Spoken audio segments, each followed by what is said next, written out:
Today we're going to have an informational hearing. We are going to be hearing, particularly going through questions we've had for a few months now on Medicaid eligibility rules and how you're managing verification of eligibility for enrollees and providers, and some of the payment issues we've seen in Medicaid. So that's the scope of today's hearing. We do have minutes from our May 5th meeting, but we are not going to approve them today, committee members. There's been some discussion with staff of whether, when we're out of session, that's the right approach. So we will take that up with council and decide at the next hearing whether we're going to approve minutes. So we'll dispense with that for today. So before we get started, members, I just wanted to take a moment. I know this is the first official meeting of any body since the horrific assassinations of Speaker Hortman and her husband Mark, and the release of the attempted assassinations of Senator Huffman and his wife. And we just want to acknowledge that that is still a process we are all dealing with and grieving, and we continue to pray for the Hortman family. And Senator Hoffman, delighted to see that he was released to rehab yesterday. And, you know, we just are thrilled about that. And we will continue to pray for he and Yvette's complete recovery. But certainly it's important for us as a body to show the public that the work of the legislature continues. And I do think Speaker Hortman was a very practical person focused on the institution of the legislature, and I think that we are honoring her by continuing our work. And I know Chair Pinto would like to say a few words as well. Yeah, thank you, Chair. Thanks so much for those remarks. And one thing I want to make sure to say publicly is a big thanks to the people of Minnesota for their support and the messages of love to so many of us. Seeing people at the vigil on that Wednesday after the assassinations, and then when they were lying in state on that following Friday, that provided a measure of healing and support. And I mean, I've had a lot of weeping over those couple weeks, and those events in particular. It was just really powerful, and so really want to say thank you to folks for that support for all of us. We're thinking about Melissa and Mark, and just, yeah, so grateful for the leadership she provided in this body. I'm thinking especially today about, for her, and I get this from my colleague, Representative Greenman, that the work that we do here is really about people and the impact on people. And I feel like she pushed us so often to be thinking in those terms. It actually feels appropriate to me that we're having this hearing at this time.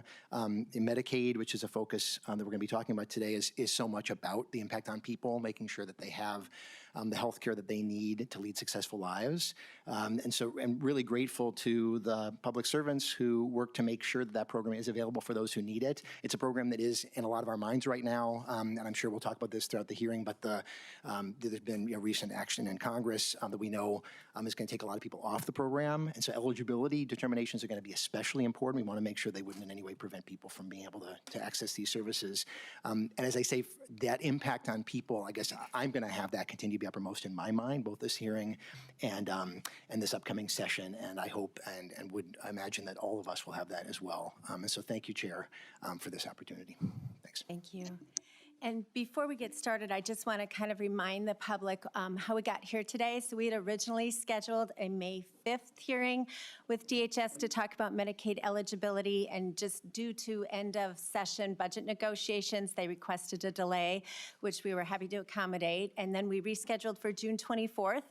Because the intention of this committee is to meet monthly during the interim, but then due to the horrific assassinations, we again delayed, and now we are back. So this hearing has been months in the making. We have been trying to get a handle on just sort of a level set for us as committee members and the public about the work of the Office of Inspector General and the work of DHS and how we verify Medicaid eligibility. So with that, I'll turn it over to Acting Commissioner Shireen Gandhi and her team. And I know you'd outlined two different presentations. Let's just try to run through both of them, and then we'll have more of a wide-ranging discussion at the end. Thank you.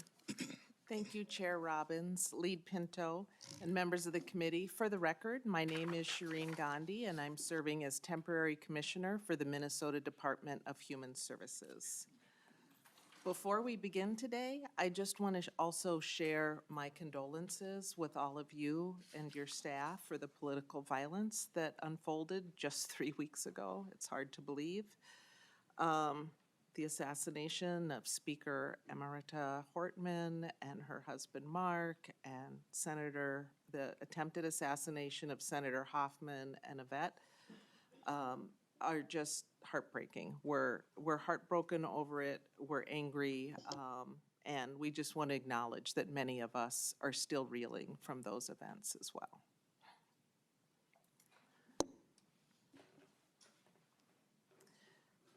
So as you said, Chair Robbins, getting at the task at hand today, I want to start off by thanking you. We are grateful for the legislature's focus on preventing and detecting fraud last session. Most of the provisions that were in the governor's budget in the fraud package were supported by the legislature, including many of you. We also enjoyed collaborating on program integrity measures that were not included in the governor's budget, but also support program integrity. In particular, we worked closely with Chair Robbins, Lead Pinto, Chairs Schumacher and Noor, Chairs Backer and Bierman, Representatives Norris and Anderson, and Judiciary and Public Safety chairs and members on those committees. Our Minnesota Medicaid programs help more than 1 million people access the care they need: medical care, therapy, treatment, housing, and other services that allow people to stay healthy and to contribute to the economy. We know that fraud hurts the people who need these services. Program integrity work is a high priority for DHS and the Walls-Flanagan administration, so I thank you for your partnership on this. The committee's focus on fraud oversight led to many important reforms in the governor's budget being enacted this last session. This isn't an exhaustive list, but I'll name a few reforms to celebrate and recognize our collective efforts. Prohibition on illegal remunerations, also known as kickbacks, for medical assistance, which is Medicaid, what we call Medicaid in Minnesota, and child care assistance programs. Prohibition on duplicative billing. Provider compliance training required prior to enrollment for unlicensed services. The authority to share data, including claims data, with state and federal agencies to investigate suspected fraud. The authority for DHS to disclose payment withholds. The authority for DHS to deny licensure applications or temporarily suspend a license for individuals that are the current subject of a pending administrative, civil, or criminal investigation. And then more specifically, for autism services, which are known as early intensive developmental and behavioral intervention, a new provisional license was enacted for EIDBI. It's a short-term step that bridges us allows us to increase oversight until robust licensing standards are developed with community input. EID providers will be required to revalidate their Medicaid enrollment every 3 years instead of every 5 years. DHS will have the authority to investigate maltreatment allegations in EIDBI. We will have tightened standards for EIDBI to ensure a background study is completed before an individual is allowed to start work.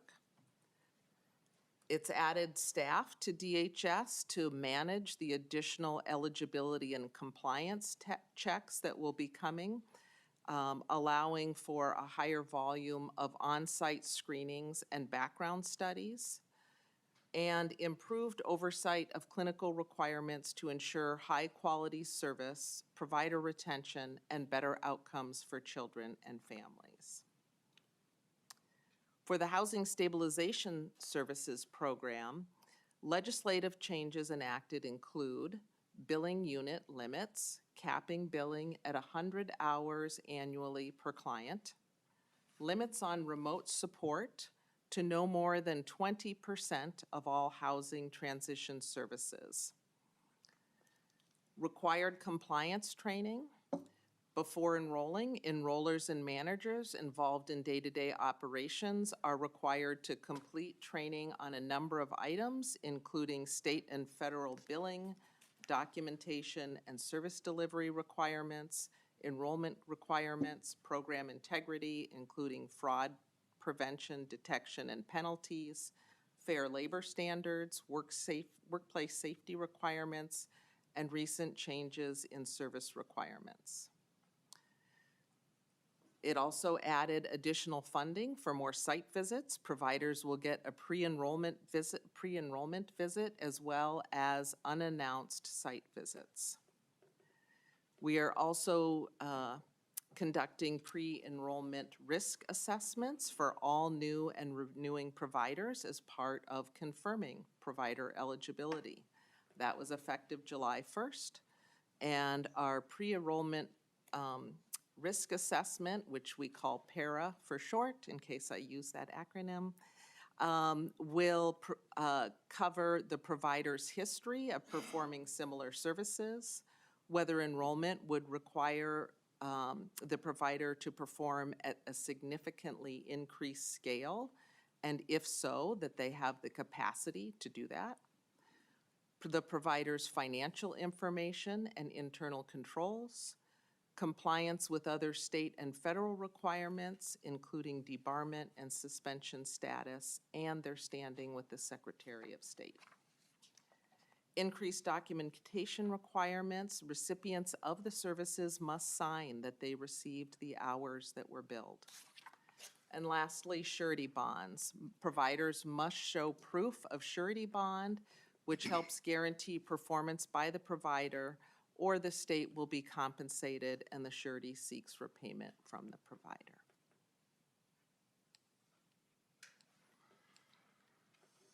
So with me today is DHS's Inspector General James Clark. He joined DHS at the end of March and brings a wealth of experience prosecuting fraud in human services programs. I feel fortunate that we found somebody that knows both DHS and the Medicaid program. He comes to us from the Attorney General's Medicaid Fraud Division. James not only knows DHS programs, he has taken down fraudsters and has strong partnerships with law enforcement.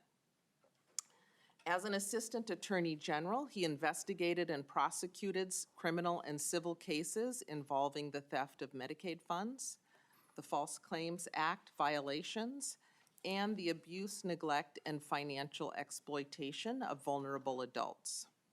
He has wide experience managing complex financial investigations of nearly every type of Medicaid fraud. As Assistant Attorney General, James also represented DHS in state and federal courts and for administrative hearings, giving him a broad understanding of DHS.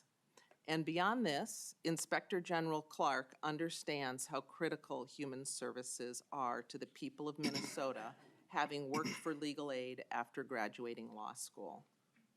I am grateful that Inspector General Clark's professional path brought him to DHS, and he has immediately put his considerable talents to work for our Office of Inspector General. Chair Robbins, I'd like to have Inspector General Clark introduce himself and provide more information on DHS's Inspector General Office. Thank you. Welcome to the committee, Inspector General Clark. Please just start with saying your name for the record. Good morning, Madam Chair, members. James Clark. I'm the new Inspector General at the Department of Human Services. So I first want to thank the committee for having me this morning. As you know, I'm just introduced myself, James Clark. I'm the new Inspector General at DHS as of March. Prior to this role, as the Commissioner said, I worked at the Attorney General's office for close to a decade. I've investigated and prosecuted doctors, nurses, dentists, therapists, business owners, billers, all for Medicaid fraud from all different, and business owners of all different Medicaid provider types. I've sent people to prison for stealing Medicaid dollars, and I've helped to secure several millions of dollars in monetary recovery for our state. I take this work extremely seriously, and I also care deeply about the people that Medicaid and other public benefit programs are designed to help. As the commissioner said, after law school, I worked for several years at Legal Aid in Minneapolis, where I represented people who depended on Medicaid and other public benefit programs for their family's health and safety. I had many clients that I remember vividly crying in my office at the prospect of losing their public benefits. This work is critically important to the people of our state, and that's why I'm passionate about it. The fact that people decide to steal from taxpayer-funded programs that are designed to help people in need is reprehensible. Personally, I find it disgusting. It's also illegal, but I think most importantly, it's also immoral. It harms taxpayers, but also harms the very people that these programs are designed to help. I know the schemes that providers are engaging in because I spent years investigating and prosecuting them. A part of why I came to DHS from the Attorney General's Office Medicaid Fraud Division was to share my knowledge of Medicaid fraud schemes and help strengthen the ongoing work that DHS is doing in administrative oversight on the front end. Unfortunately, we all know Medicaid is on the chopping block. People in Minnesota, around the country, are at risk of losing their health care. I think right now we need to be more vigilant than ever to ensure that we are safeguarding Medicaid dollars and they are not being stolen from us. I will do everything I can in this role to detect and prevent fraud and hold bad actors accountable, continuing the work that I did at the Medicaid Fraud Division at the Attorney General's Office, and I look forward to working with all of you on these important issues. So I do have a few slides that have some high-level information about OIG functions. So I want to start by giving some background about the work of the Inspector General's Office. So the Inspector General's Office has 3 core program integrity functions. As the slide shows, background studies, we call them background studies, most people refer to them as background checks, licensing of providers, and then provider investigations. So our fight against fraud and overbilling starts at the front end with vetting and educating providers. Background studies prevent bad actors from gaining access to children, vulnerable adults, and Medicaid dollars. The Background Studies Division at the Office of Inspector General conducts over 500,000 background studies on entities and individuals each year and determines whether there's criminal conduct or other disqualifying information that prohibits someone from gaining access to Medicaid recipients or Medicaid dollars. So that's where we start on the front end, vetting providers, making sure they don't have disqualifying criminal conduct. Moving on to the Licensing Division. The Licensing Division vets provider applications and conducts inspections to ensure that licensed programs, such as substance use disorder providers and home and community-based service providers, comply with required statutes and rules. That often involves site visits to providers, reviewing records, interviewing recipients that receive services at those programs to make sure that maltreatment is not occurring and make sure that the law is being followed at licensed programs. Finally, a core function of the Office of Inspector General is provider investigations. The Office of Inspector General is responsible for overseeing close to 300,000 Medicaid providers in the state of Minnesota.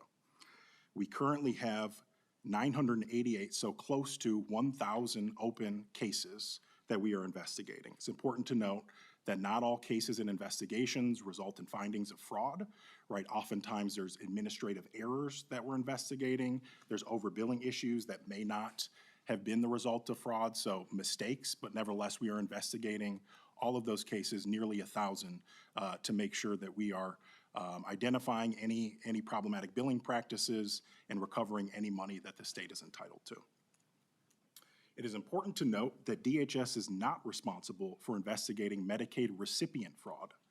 Each of the 87 counties in Minnesota is responsible for enrolling and detecting potential recipient fraud, right? So when we're thinking about investigations at the Department of Human Services, we are solely investigating Medicaid providers. Well, we do some Minnesota Care investigations, but not Medicaid recipient investigations. I will also want to stress that DHS OIG is not a law enforcement or prosecuting agency. Our role is providing administrative oversight. However, we work closely with law enforcement partners at the local, state, and federal levels to develop strong cases they can take to court. One of the reasons I came over to the Department of Human Services is to further strengthen the partnerships between OIG and the Attorney General's Office, also our partners with HHS OIG, the FBI, and the U.S. Attorney's Office. In my short time here, I've had several meetings and briefings with our federal law enforcement partners on fraud schemes and providers that we are looking at OIG.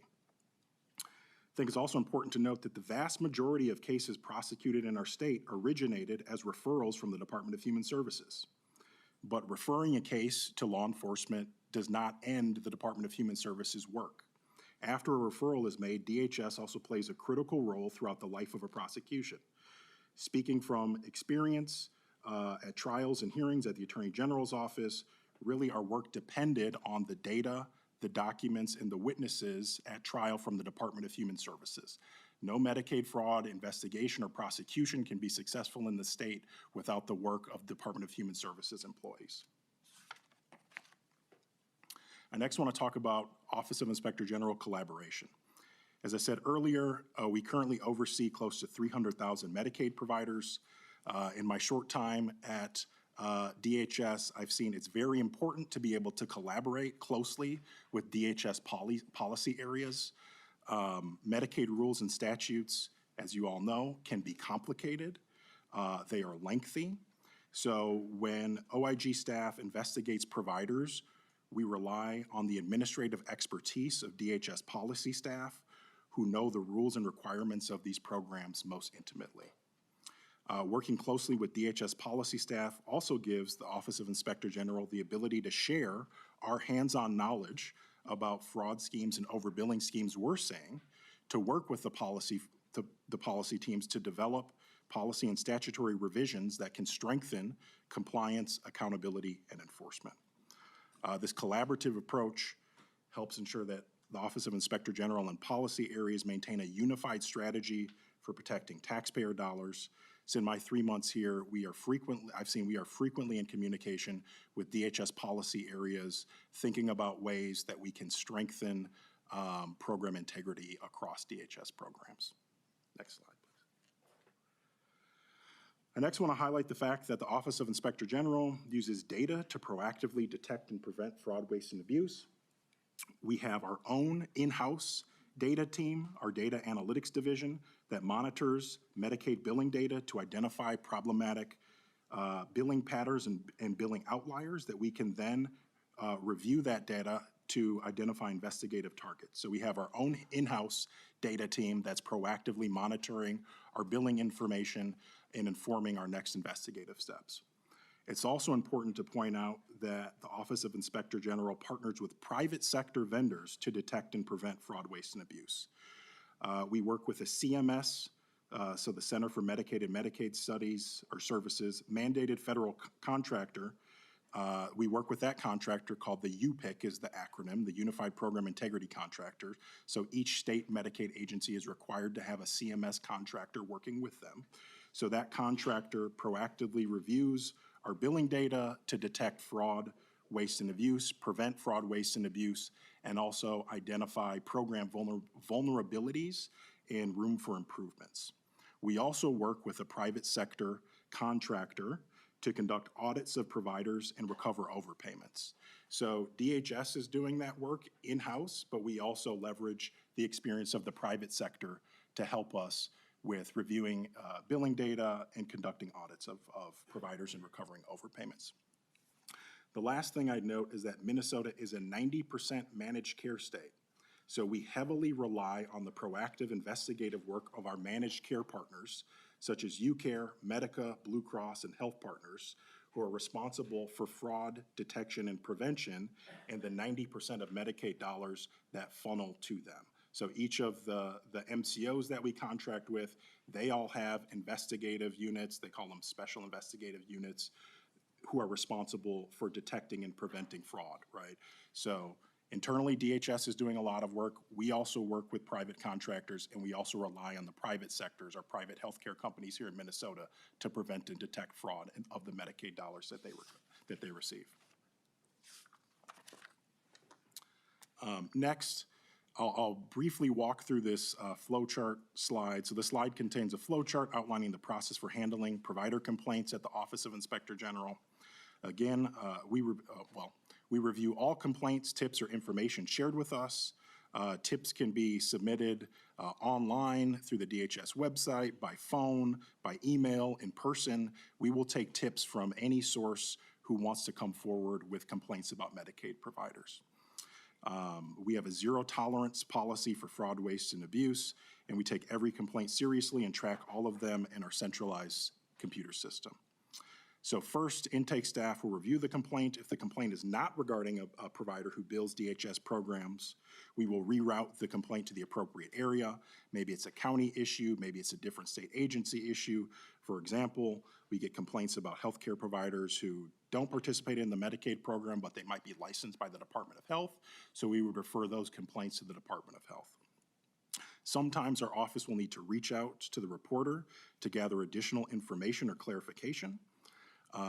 So for instance, names, addresses, more information about the provider, dates and times. So we'll do that. We'll gather information to get clarification. When all necessary information is gathered, a preliminary investigation will occur. A preliminary investigation is really just a very high-level overview of the information we can gather from the complaint. So really, is the provider, we're looking, is the provider actively billing us? And is the recipient who maybe made the complaint, or the recipient that's involved with the complaint, are they actively receiving services from that provider? So if a complaint concerns a Medicaid provider that is actively billing us and there are allegations of improper billing, we will open up a full investigation. Our investigations involve reviewing documents, doing on-site visits, doing interviews, looking at bank records, looking at billing records, really looking at all of the information we can get our hands on. And the finding of that full investigation will determine the Office of Inspector General's next steps. Those steps can include, in cases of where we see evidence of fraud, referrals to the Attorney General's office or the FBI or other federal law enforcement partners. Again, you know, if we don't see allegations that rise to the level of fraud, we can take administrative action such as a termination of a provider. We can suspend a provider from participating in the Medicaid program. We can suspend them from receiving payments during an investigation when we see fraud. And at the end of investigations, we can take them to court at the Office of Administrative Hearings to recover overpayments.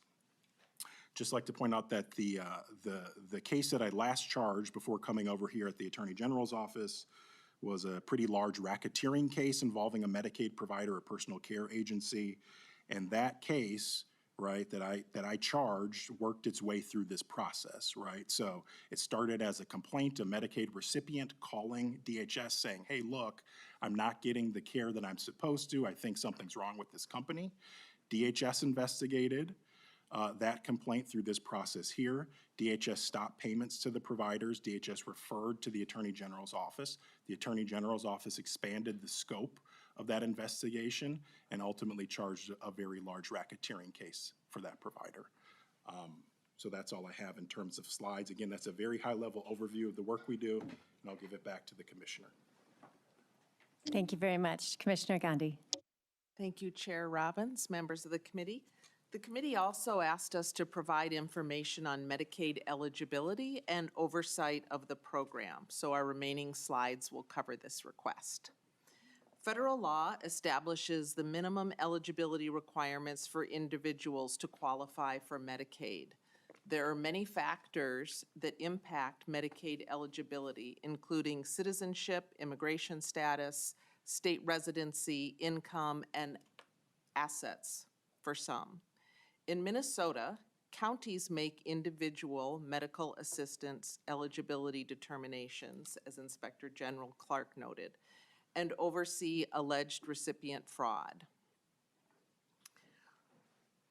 To be eligible for medical assistance, applicants must be a citizen, be a U.S. citizen, or have a Medicaid qualified immigration status, reside in Minnesota, making Minnesota their home, provide their Social Security number as a condition of eligibility unless they meet certain exceptions. Generally, a person's income must be less than or equal to the appropriate income limit. Income limits vary based on a person's basis of eligibility. So for example, a child, a pregnant woman, a parent, adult without children, seniors, or people with disabilities. Income limits are based on federal poverty guidelines and are updated annually.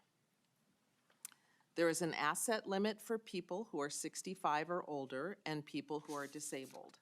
Assets are counted including checking accounts, savings accounts, money market accounts, certificates of deposit, certain trusts, non-homestead real property, certain vehicles, and other items of value. The asset limits are $3,000 for a household of one, $6,000 for a household of two, and $200 for each additional household member. There are no asset limits for children, pregnant women, parents, or adults without children as specified by federal law. There are other program rules. So for example, to qualify for MA as a parent, you must live with your child who is under age 19. Eligibility determinations are made by the counties and tribal workers with system support from DHS.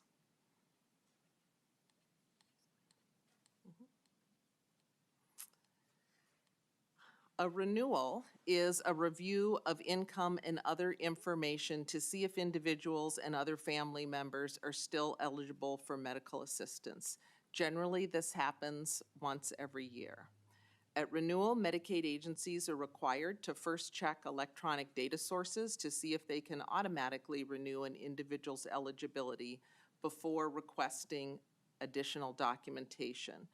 The use of these electronic data sources helps improve the accuracy of eligibility determination, reduces the workload for county and tribal eligibility staff, and reduces the reporting burden for MA enrollees. If eligibility is confirmed using these trusted data sources, the individual is mailed a notice and information summary to review for accuracy. If the information is accurate, the individual does not need to do anything. If the information is not accurate, they must report any changes or corrections to their county or tribal processing agency. If eligibility cannot be confirmed, a renewal form is mailed to the individual to complete, sign, and return with the required proofs. For example, income and assets if the individual is subject to an asset limit. If they fail to return the form, then that will result in the loss of eligibility and their case is closed. And they are mailed a 10-day advance closing notice. In addition, between the annual eligibility renewals, there is data matching with trusted data sources to identify individuals who may no longer qualify due to income or death. These individuals are sent a discrepancy notice and must respond by completing and returning the form or contacting their processing agency. If they fail to respond, their eligibility closes. If they respond, their eligibility is redetermined to see if they remain eligible. Want to share the data sources that we use. Medicaid eligibility determinations involve the use of a number of trusted federal and state data sources. You can see many of them listed here on the slide.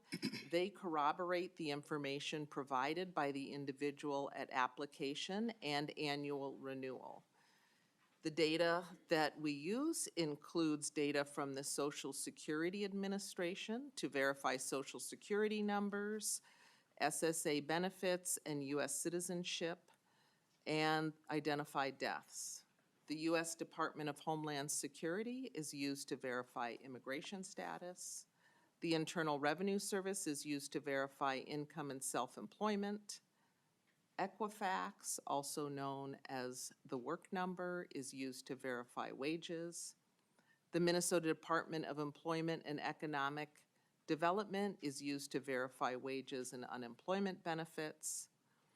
The Asset Verification Service is used to verify certain financial accounts such as checking, savings, and CDs, and identify unreported financial accounts for those that are subject to an asset limit. and the Minnesota Department of Health state death records are used to identify enrollees who have passed away and end their eligibility. So the committee also asked us about the COVID-19 pandemic. At that time, all states were required to maintain health care coverage for Medicaid enrollees. This paused regular eligibility checks and renewals.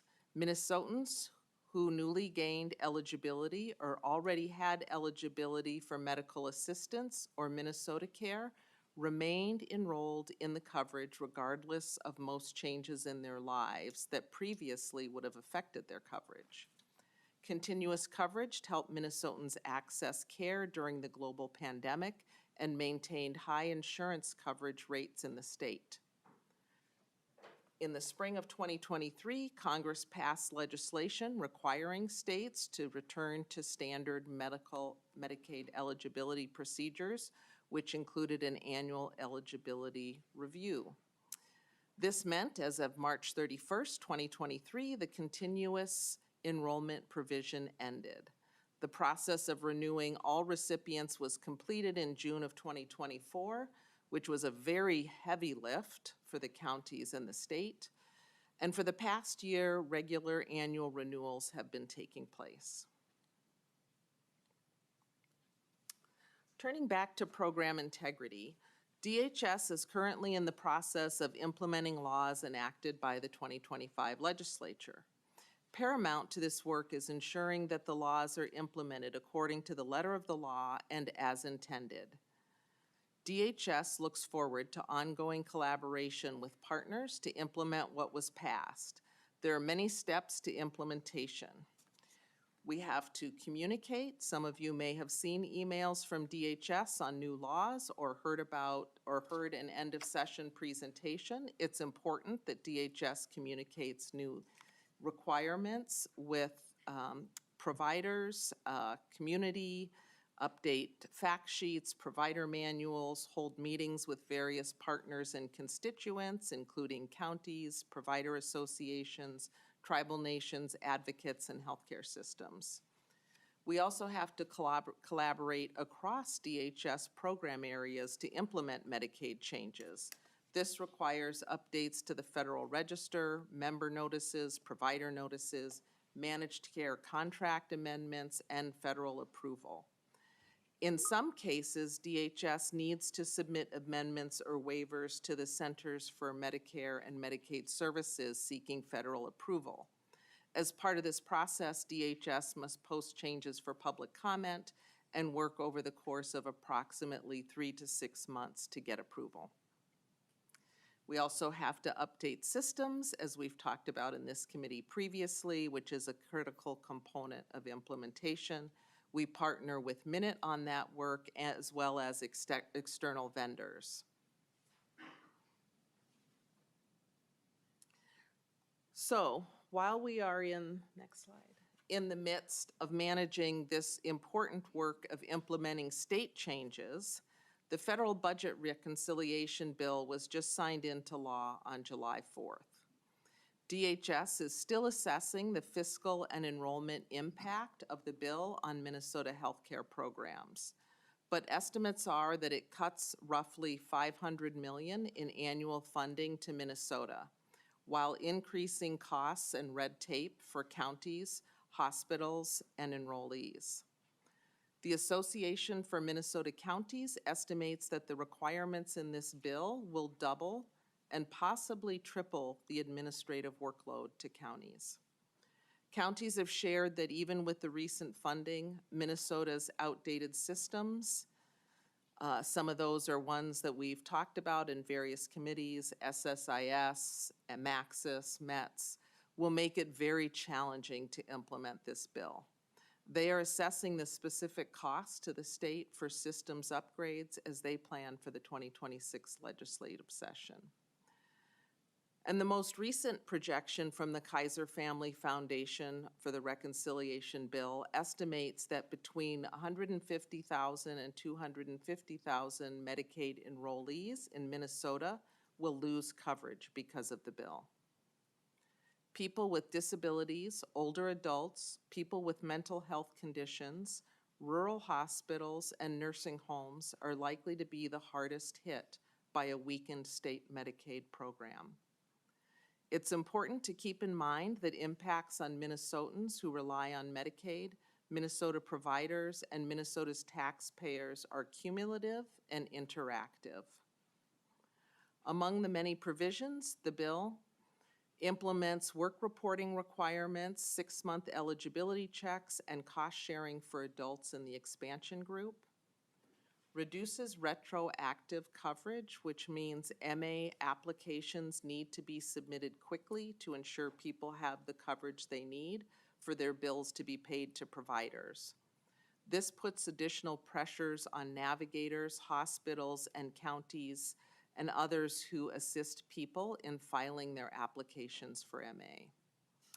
It prohibits federal Medicaid funding for some family planning clinics, eliminating a critical access point for reproductive health care services, and implements tougher restrictions on state-directed payments and provider taxes, which present an obstacle to implementing hundreds of millions of dollars in rate increases for hospitals, basic care providers, and behavioral health providers throughout the state.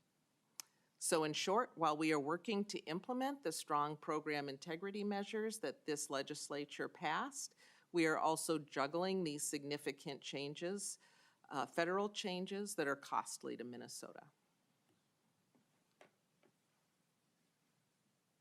Great, thank you very much. I just was checking, we had a testifier sign up to testify virtually, but she hasn't appeared yet. So I think we'll move on to member questions and then interrupt ourselves if she does join us. And also following up on that, we did during the discussion learn that we can approve minutes during the interim. And so with that, Vice Chair Anderson, I wonder if you would be willing to move the minutes from May 5th. I move the minutes from May 5th. Thank you. Great. The minutes are in your packets. Does anyone have any questions? All those in favor of approving the minutes from May 5th, please signify by saying aye. Aye. Opposed? Minutes are accepted. All right, now we will go on to member questions. I have a list, and there will be a lot. So we look forward to this discussion with you all. Thank you for your testimony. I think, well, let's start with Chair Rarick. I have so many, I need to get my own thoughts together. Chair Rarick.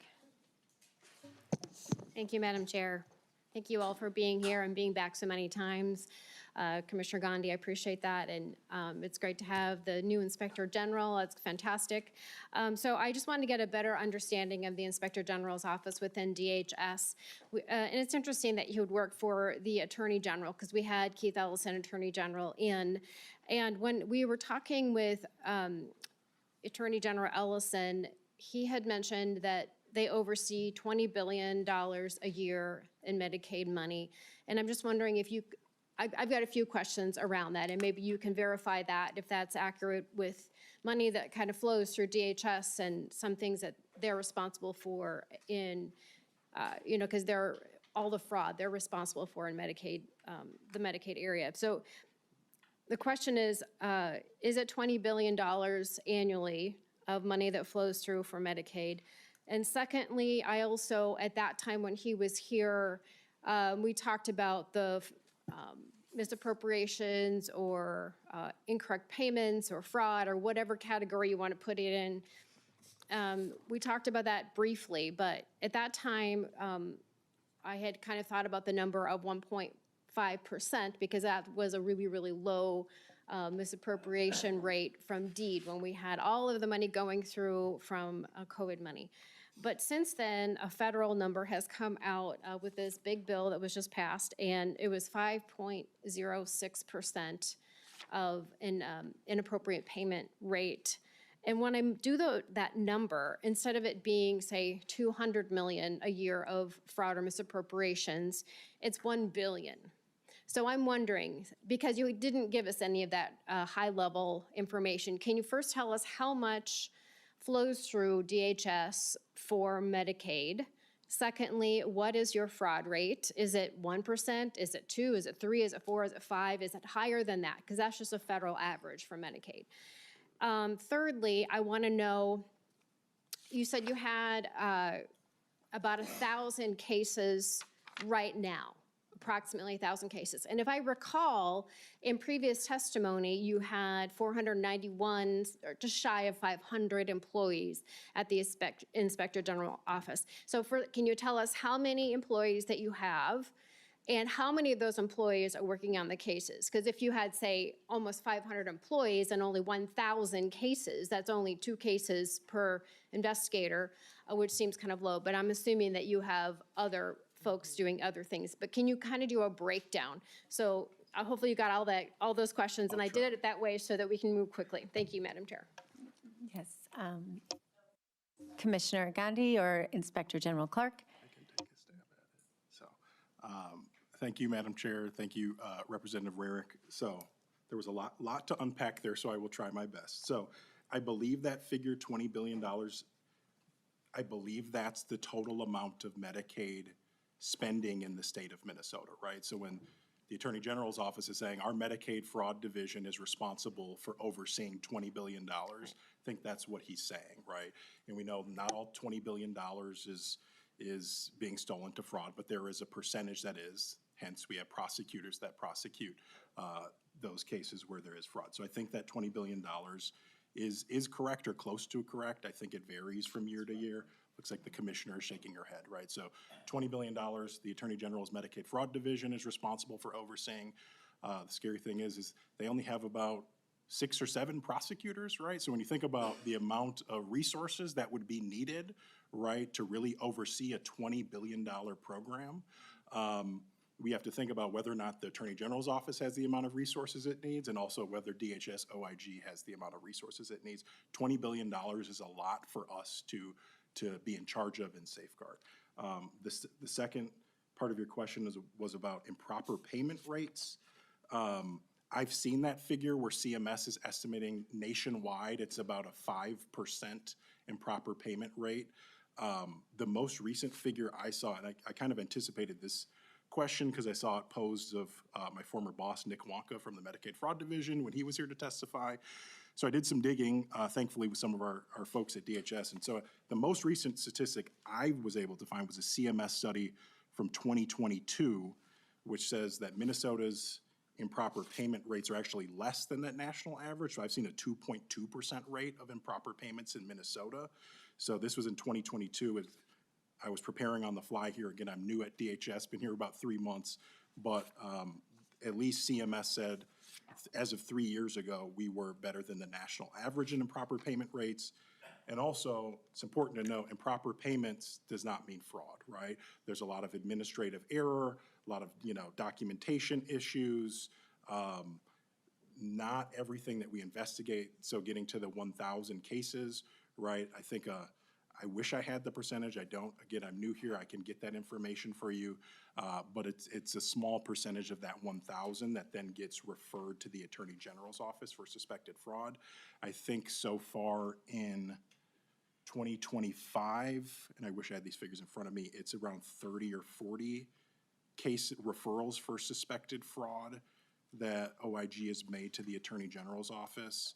So someone can do the math who's better than me, right? Of the 1,000 or so cases we have that we're looking at any given time, we're on average referring suspected fraud, I think close to 100 cases a year. So hopefully that answers your question. Madam Chair. Chair Rarick. Thank you. Just a quick follow-up. So I'd also like to know how many employees you have it at the Inspector General within DHS. How many of those employees are actually working on those 1,000 cases that are open right now? And then I would just follow that up with, which is great that we have a lower than national average of fraud or improper payments, whichever category it lands in, that's still $440 million annually. And when we had the Attorney General here to that point, they were very excited to have recovered it's approximately $10 million a year. So if we've got improper payments of $440 million a year, your number, that's your number, and we're recovering 10 on average. That's a pretty low recovery. So I'm wondering if you could, again, tell me how many employees that you have and how many of those employees are working on these 1,000 cases. Thank you, Madam Chair. Inspector General Clark. Thank you, Madam Chair and Representative Rarick. So I want to be very clear, right? Improper payments does not mean fraud, right? Fraud is a crime. That means that someone intentionally tried to deceive us to get money that they were not entitled to. So that for that 2.2 improper payment rate, right, the fraud rate would be less than that. So I think that might have been what the Attorney General was getting at. We have other ways to recover improper payments, right? We go through the administrative appeals process, right? So there's criminal prosecutions and recovery through restitution and recovery through False Claims Act lawsuits. That's one way to recover criminal or intentional fraud. For the unintentional kind of errors or, you know, we think of fraud, waste, and abusive practices, right? Billing us without having proper documentation, billing us in a very sloppy manner. We recover money through the administrative process. So when the AG's office is saying they're only recovering, I don't know what the figure is, a certain amount of millions of dollars for fraud, we're recovering more through the administrative process than the Attorney General's office is recovering just through fraud prosecutions. The other part of your question was how many employees we have doing provider investigations. I think that number is around 30. I could get back to you with actual, a more specific, but I think it's 31. In terms of total employees at the Office of Inspector General, I think that number is around the high 300s, maybe. So I know it was 500. We split off, our Inspector General's office split off. A lot of our employees went over to the Department of Children, Youth, and Families. So whatever staffing statistics that you previously had, those have been reduced now because a lot of our staff has moved to DCYF. So. Question? Yes, Chair Rarick, last one. Last question. Thank you, Madam Chair. So to that point then, so if you have 30 working on these cases, but you have just shy of 400 employees, what are the other employees doing? Right, so I explained the core functions of the Office of Inspector General, right? So we have background studies, so we're doing 500,000 background checks a year. So a significant amount of our employees are doing background checks, right? That's an important part of program integrity, making sure that criminals and other people with disqualifying conduct do not get employment in Medicaid programs, do not get access to Medicaid funds. So that's very important, background checks. We also have a significant licensing oversight function, right? So we're responsible for ensuring that license programs in the state of Minnesota, they're following the laws, they're not committing maltreatment, right? So you think of the core functions of the Office of Inspector General: background studies, licensing, and provider investigations. So that's what the other employees are doing. Thank you very much. Before we move on to my colleagues, I have a couple questions. I just wanted to jump in on following up on some of Chair Rarick's questions.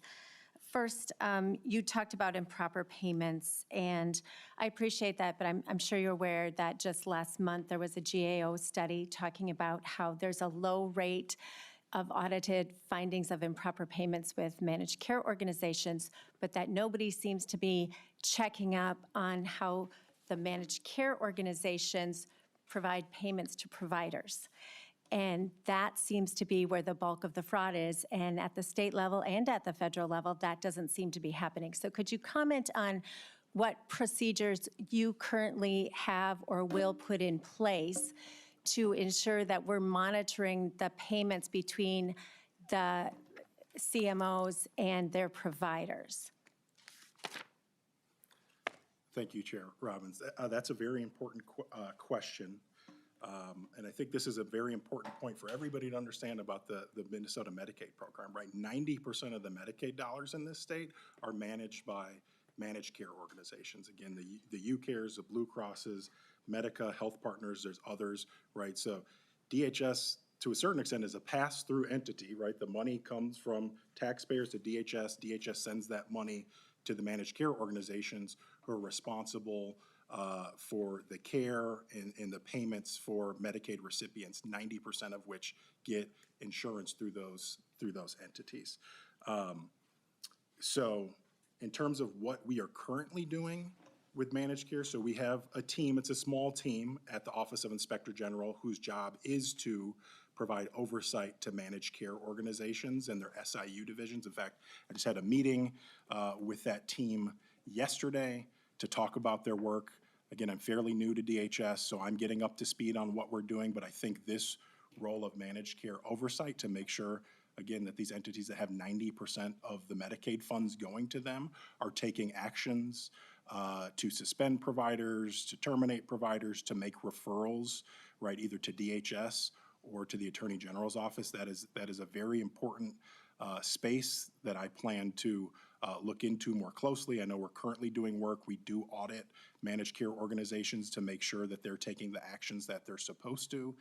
Managed care organizations also have reporting requirements. They're supposed to report to the Department of Human Services on the fraud detection, prevention steps they are taking, and instances when they have detected fraud. So that information is reported to the Department of Human Services by the managed care organizations. But I think it's an area where we can definitely expand.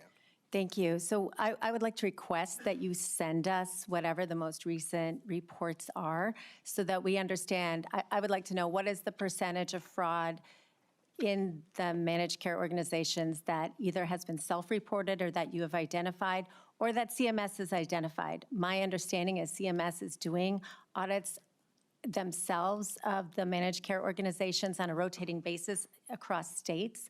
And so I don't know where Minnesota falls in that rotation, but whatever their most recent audit of Minnesota is, I couldn't find it when I was looking over the weekend, but I'd love to have that information. And then I'll move on to my colleagues, but I had one more quick question. You talked about how you recover improper payments, and the two questions are, you said through administrative recovery at DHS, you recover more than the Attorney General's office, so how much does DHS recover? And then secondly, there was a report by the OLA saying that there's $40 million in unrecovered payments that DHS just chose not to recover.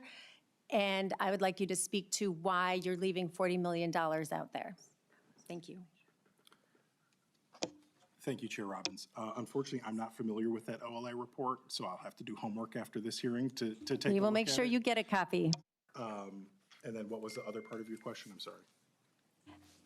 I'm sorry, the other question was, you said you'd done a lot of administrative recovering of overpayments just when it wasn't fraud, but just for errors or whatever. What is a total that DHS has recovered? And unfortunately, I don't know the answer to that question. I can definitely follow up after this hearing to get you dollar figures on administrative recoveries. So I apologize for not having that information on the top of my head. So Great, we look forward to that. Next up, Representative Hudson. Thank you, Madam Chair. Like many of us, I'm sure I have more questions than we have time to address, so I'll be selective. And I'm trying to figure out a sensitive way to address this, but we have had whistleblowers from within DHS who have approached us and have alleged that efforts to try to bring impropriety to the attention of the Inspector General or the Commissioner or higher-ups within DHS has resulted in, to one degree or another, discouragement, even retaliation is a word that's been thrown around. And that obviously counters what you've said today in terms of the priority that you guys place on ensuring that these allegations are taken seriously. So my question would be, what can a frontline DHS employee expect if and when they report suspected fraudulent activity or inadequate agency function that they're observing? And either of you can speak to that. Commissioner Gandhi. Yeah, Chair Robbins, Representative Hudson, thank you for the question. Our frontline employees, our recipients are our best window into things going wrong. And it is of paramount importance to me that they feel safe in reporting any concerns that they have.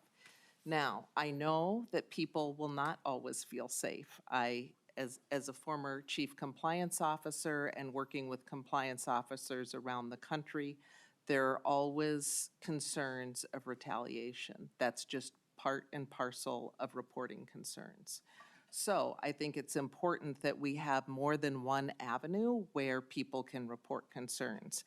And like Inspector General Clark said, we will take the information from anywhere. So if an employee has concerns and they don't feel safe reporting it internally, they can share enough specific information with the Office of the Legislative Auditor. They can share it with the BCA, which has expanded reporting. They can share it with you all. And as long as we have enough information to act on it, we don't need to know who said it. We just need to have enough information to act on it. Then we will investigate the matter. I think the other thing that I want to share is that I have had, since I've stepped into this role, some very brave staff who have come forward to me and shared information,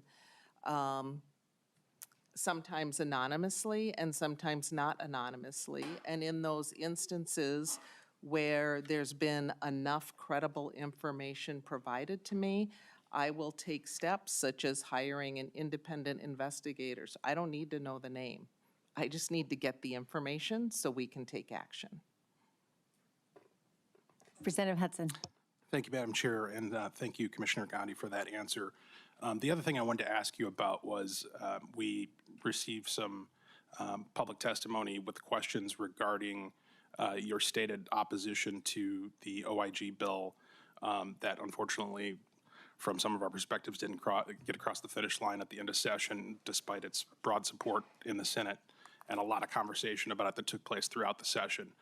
You had a letter that was authored on March 11th where you expressed some concerns about the impact that an independent overriding statewide enterprise OIG would have on your existing operation. And some of those concerns are summarized as potentially compromised investigations by having duplicative investigations going on at the same time, concerns about your ability to maintain compliance with federal guidelines, potential loss of federal funding, and a reduced fraud handling capacity. I'm wondering if you can expound upon that, because for the folks who submitted the testimony, and I confess for myself as well, I don't quite see how those concerns mesh or at least present themselves plainly in just a basic understanding of how that new potential agency would function. Commissioner Gandhi. Chair Robbins, Representative Hudson, thank you for that question. I believe I came and testified to this committee after that letter, and I am on record sharing that,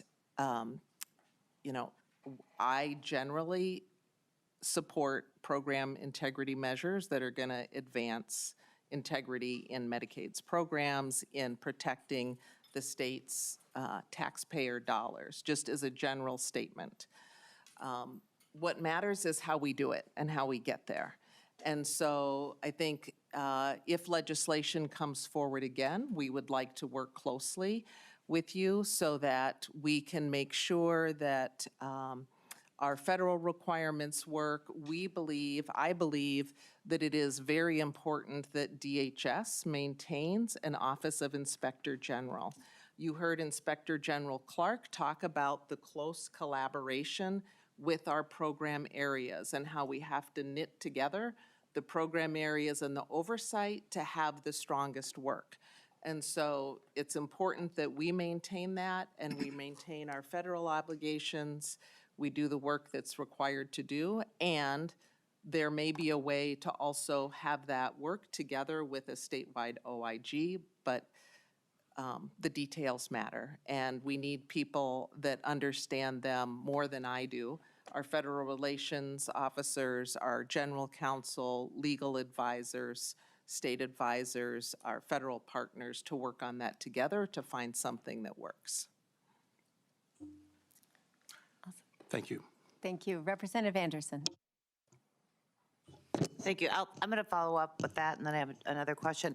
The bill that actually passed the Senate, the OIG bill, was the bill that was agreed to by at least the Republicans in the House, and then we thought the Democrats in the House. That bill kept an OIG within DHS. Did you have a chance to look at the bill that actually passed, that was the final negotiated OIG bill?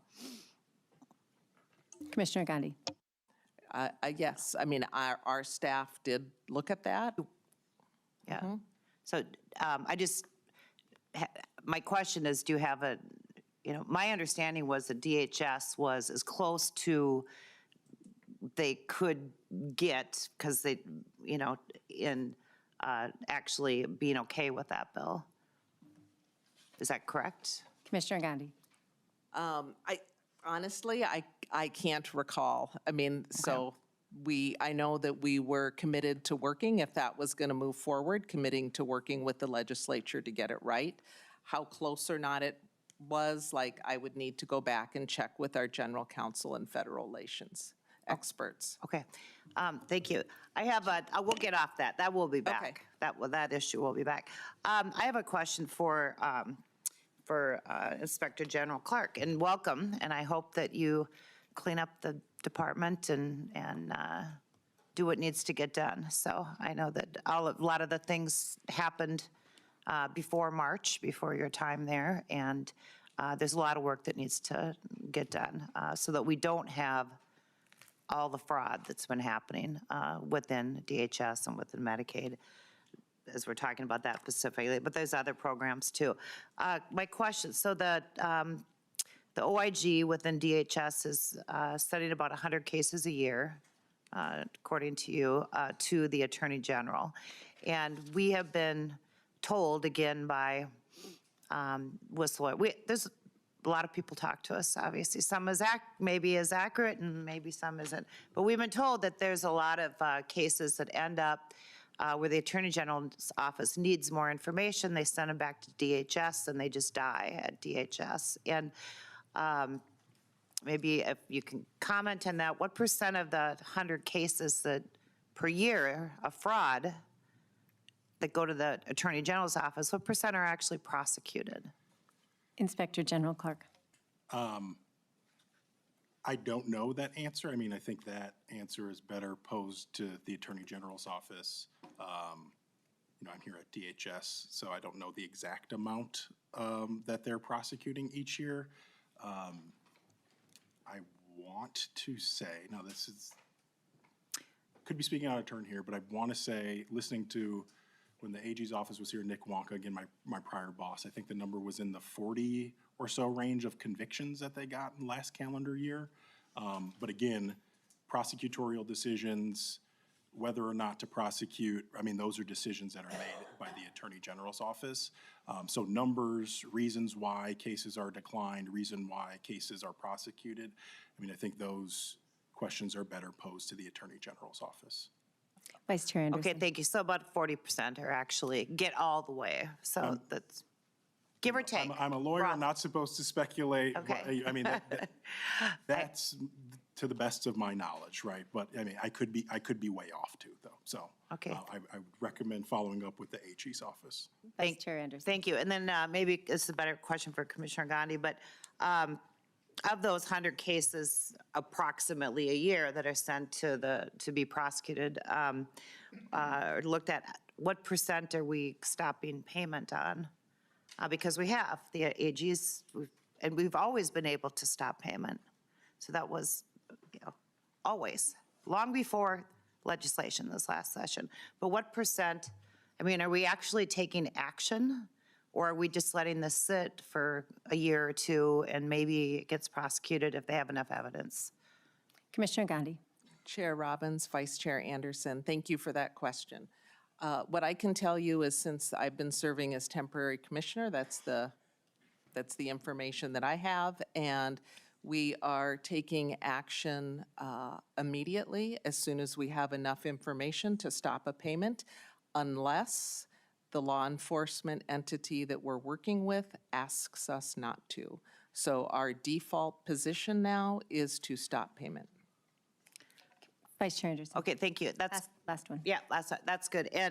But what percent approximately? I mean, is it most of them that get sent to the Attorney General's office that we're actually stopping payment, or, because you said if we, If they ask us not to, right?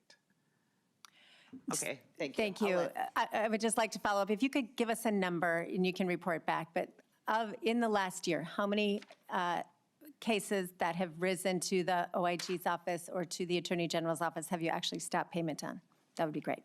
Sure. Thank you. Yeah, we Chair Robbins, I mean, the number is extremely high. We are stopping payment, percentage-wise, we are stopping payment unless the law enforcement entity says that they want us to hold off because they're gathering more evidence. Right, But we we will understand. get you the number. Perfect. Thank Thank you. Representative Greenman. Thank you, Madam Chair. And I appreciate you all being back. And I know this is part of a continuous conversation. I wanted to get to this question that I think you raised, that I think is important as we talk about Medicaid and how we are effectively providing the service to the Minnesotans who need it and doing it to protect those, that health insurance, that healthcare provision, as well as public dollars. And you talked a little bit about the difference between the provider oversight, which the state does, looking at provider fraud, provider inaccurate payments, and the individual oversight of eligibility requirements. And you talked about the state versus the local. And I think that's important. Thinking about the provider piece, which you talked about and which frankly this committee should be more concerned about, because all of the evidence shows that's really where the concern is. That's what the Medicaid Fraud Control Unit does. Wondering, we have been talking a lot in this committee, but that is dwarfed by the national conversation and the reconciliation bill that just got passed. And I'm wondering if that bill provides any help, any additional resources to do the kind of work you were talking about, both the preventative work of background and licensing and all that stuff, but more importantly, the fraud prevention of prosecutions, investigations. Is there any federal help that's coming in that bill for that, the work that the state is doing? Do you know? Inspector General Clark. Madam Chair, Representative Greenman, not that I'm aware. And so I think that question is better posed to our legislative folks who have really been following, tracking that legislation, pouring through the language. I've also reached out to the AG's office, my former colleagues, to see whether or not they were aware of any fund increases or decreases, and they're not aware either. So whether or not the federal budget is going to give us more resources, I'm just not aware. I haven't heard that that's the case, though. So. Representative Greenman. Thank you. I appreciate that. I've been also doing a lot of reading, and that's also what I've sort of determined. So I wanted to double check that. I think that's what I heard from the AG's office as it relates to their piece of this, which is the Medicaid fraud control piece. And we actually heard lots of bills about increasing the resources for the AG's office. I think we made them take it out of the base. I think if we want to talk about that work, we should talk about, I think in the Public Safety Committee, we talked a lot about how they punch above their weight in terms of, and goes credit to you as a prosecutor there, but in terms of the work they do and how much we invest in, which is, I think, middle of the pack compared to other states. But we should talk about that because I think we've been talking about a lot of the outcomes of their work, but we need to make sure that we're investing in that piece. The other piece I wanted to ask about, and it actually might be more directed to, I think we have the Association of Minnesota Counties, but my understanding is the lion's share of as you talked about, the checks on eligibility and how that is working. That changes a lot under the new federal law going into effect in 2026 or 2027. And I think a lot of that in Minnesota rests on the counties. Am I right? I'm wondering if we could have the Association of Minnesota Counties come up, and I just have a question for them that's probably better suited for them than for you all. We can have one person from the Association of Counties. We don't need everybody. We want to keep moving. Please state your name for the record, and then Representative Greenman will address the question. Thanks, Chair Robbins, members of the committee. My name is Matt Freeman. I'm the Human Services Policy Analyst for the Association of Minnesota Counties and the Executive Director for the Minnesota Association of County Social Service Administrators. Thank you. Representative Greenman. Thank you, and thank you for being here. And I know, I promise I won't, it's mostly from what you guys have said publicly, so won't try to delve too deeply. But my understanding, and as we talked about this, like, we're thinking about oversight, we're thinking about how to best serve, how we are investing state resources into ensuring that people get access to the healthcare that they need, and that these programs are well delivered.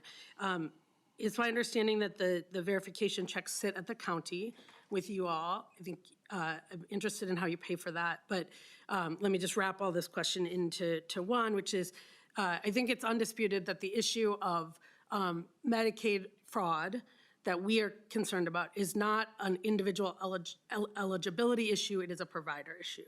And the individual eligibility issue, which you all handle, is also some work. My understanding, and this is, I guess, the question I have, as we're all trying to figure out these new changes that are coming down the pike, because that's our job to think about the locals too, but do you have a sense of how much additional both work and resources it's going to take to do this individual eligibility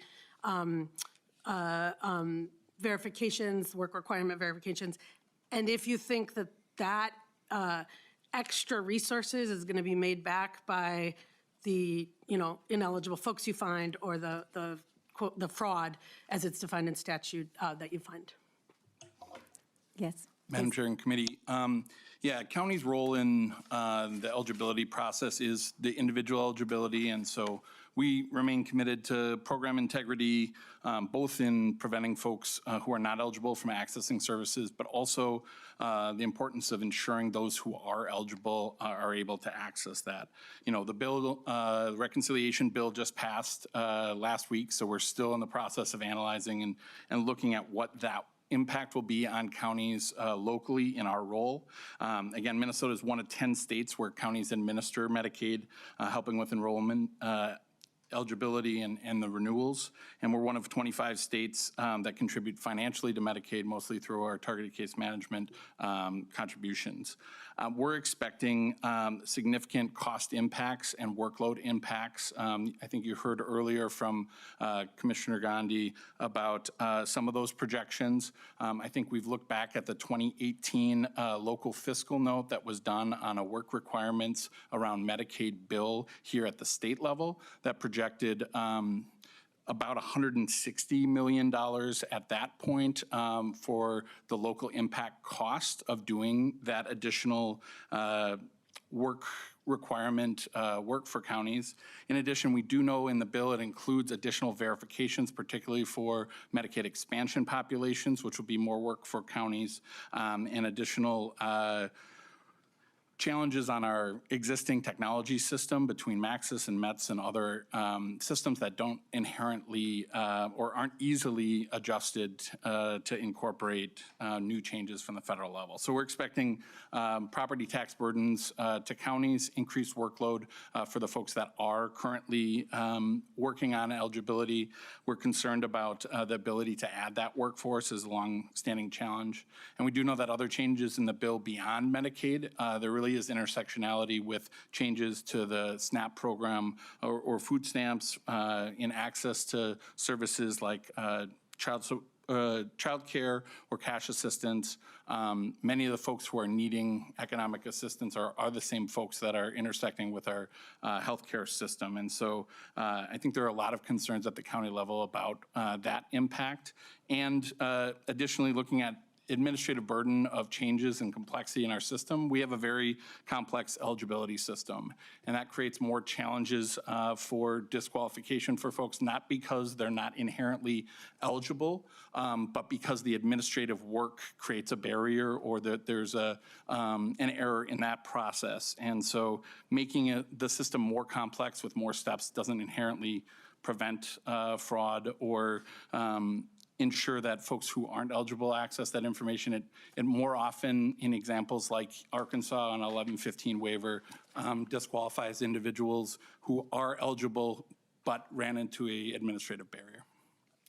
Thank you. Last question. I think if it would be helpful, it would help if you would focus on the testimony, because this is all speculative. The bill just passed, so I would like to make sure that we're focused on the testimony of the OIG and the DHS. Thank you. Thank you. I think that as we think about our job, as we think about oversight, as we think about going into next session, I think we have to think about the law as it will be in 2026, not the law as it will be for the next 8 months. So I think speculative is one thing. I think that there's been a ton of both debate and information, and it's helpful to hear. I don't think a fiscal note from 2018 is speculative. I think that that's the way we do our legislation. So I guess I will just, and I have lots of questions as we think about this impact on the counties, but I may leave that to my colleagues with just a statement, because I want to make sure that we are focused here on what our job is, which is ensuring that the people of Minnesota have access to health care, right, and healthcare provision, and that our local hospitals, our rural hospitals can continue to provide that care, and that we are safeguarding those resources, the state dollars, the local dollars, the resources of Minnesotans that are going to pay for that. And the reason we, all session tried to talk about what was happening in Congress is the reality is that we get lots of resources, or did, about this, to do this work here in Minnesota. And if those resources go away, the eligibility hasn't changed. The work requirements have. Some of the eligibility has actually changed, but we still are on the hook. So the question is, how do we pay for that? And I don't think that every time we brought up this reconciliation bill, trying to have this conversation, we heard it was speculative. We heard it was who knows what tomorrow will bring. Now we know what tomorrow brings. It is a giant package, which has goodies for government contractors who are going to do Equifax and other things, $20 a check, double that. It has goodies for billionaires in all sorts of places. And the way that it pays for that is by giving garbage to working class Minnesotans who don't have enough money to pay for private insurance, that is going up a lot of the reasons because we have outsourced and provided private for-profit companies access to, our healthcare markets. So when I think about what our job is here, it is a giant bill. We are going to have to deal with the implications of this giant bill. Lots of goodies for wealthy people. It's going to deprive Minnesotans healthcare and coverage. And it is wrapped in red tape that's going to go to our counties, that's not going to provide better care, but it certainly will increase costs. And so I think that as we think about our job, right, that is waste, and GAO describes it as inefficiency and I had it somewhere, the inefficient processes and systems. We are adding to the federal government, the Republicans' bill is adding to that in order to kick eligible people off of health care. And that, it seems, anathema to the work of this committee and the work of us in the legislature.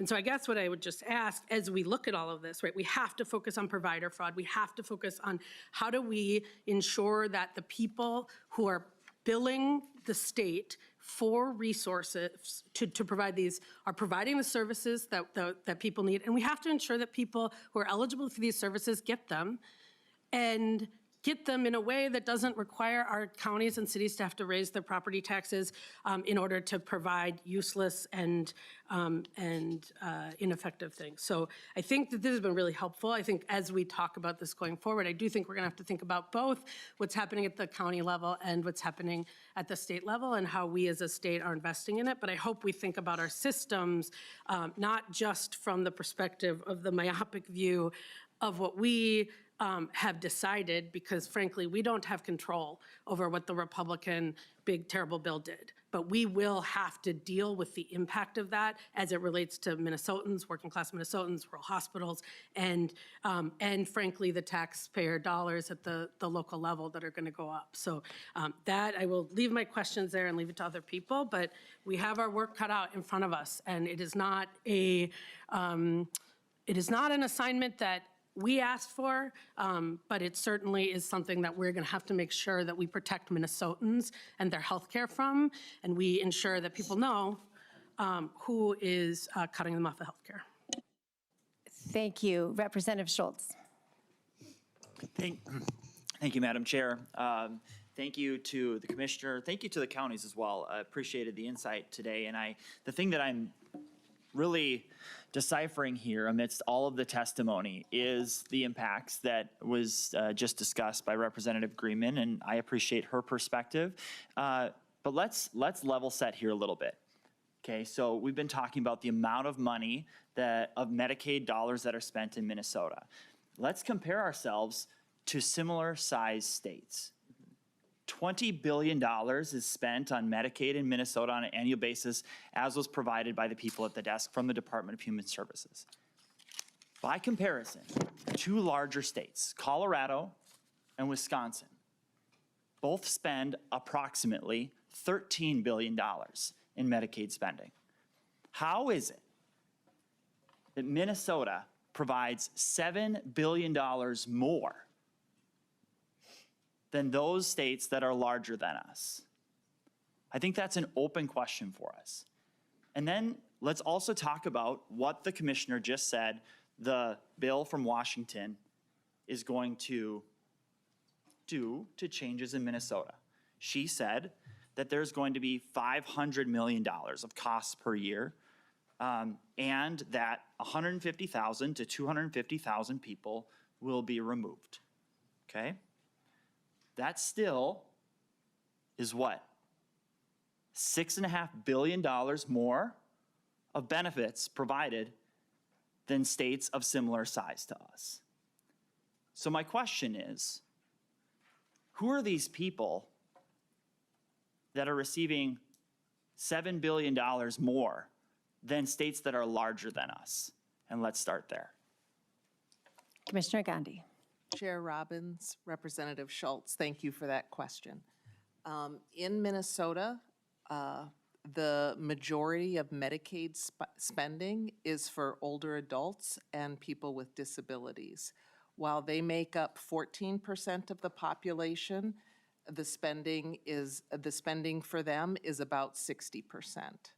So one of the things that we have been proud of in Minnesota is the quality of life for people with disabilities that we are able to afford. We have waivers in place that allow people to live in community and to thrive. And if you look at our rankings across the country, we are at the top by a far margin. So in terms of spending, that's where the largest amount of dollars go. Representative Schultz. Thank you, Madam Chair.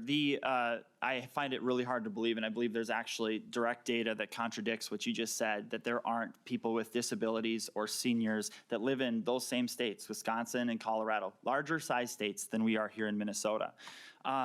So and I appreciate this.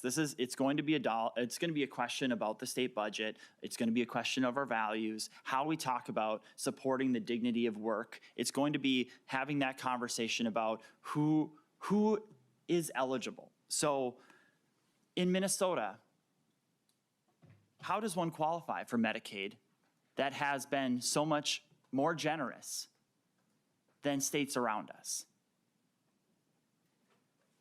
Gandhi.